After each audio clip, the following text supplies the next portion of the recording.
Assalamu alaikum dostlar, kardeşler, iyileşler, radnoylar. O değişmeyip bereyni azın hem ben için canını sağ olsun, ömrünü uzak olsun.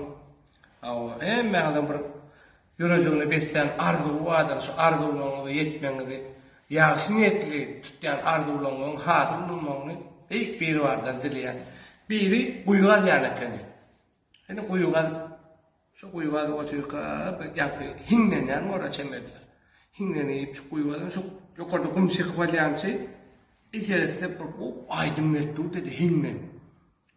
Deyip dururken yani kuyuğaz yani çayıptır, silinliktir. Bir kuyuğaz kızın sadece görmeden deyiptir. Bir toyalı adam endiktir, bir esmanatsın, orada deyiptir. Toyalı adam gideli, alıp gideyin deyiptir.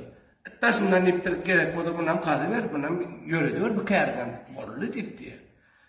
Toya vardır, saçak yazılı dur. Ay yani iyi, işte keyfin tazladın, o aydın mağazda dedi o. Aydın mağazda minyal ne ton ne hengva diye de aydın. O da yani kuruluşan ay diye maskar etti, o men deyiptir.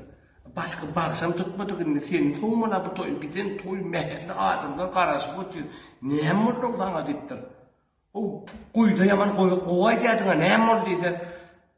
Davay mihmandan kuyağı delin diyen o dedi.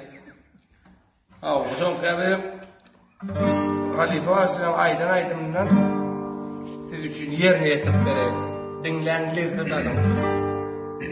Sesinden kovuşma. Yangınıp durun kesmeyin. Bu niyazı köp yerde tappalan o.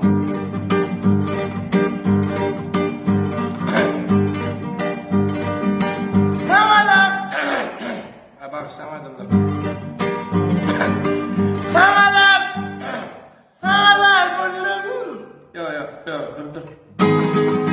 Sağalar! Yok o da burayı. Sağalar buldum. Men yanmayı kaldım. Ne yaptı be? Ne var? Laku kede bu edam olmadı. Sağalar!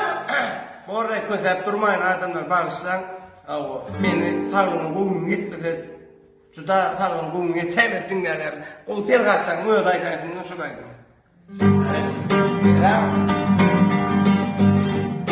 Sana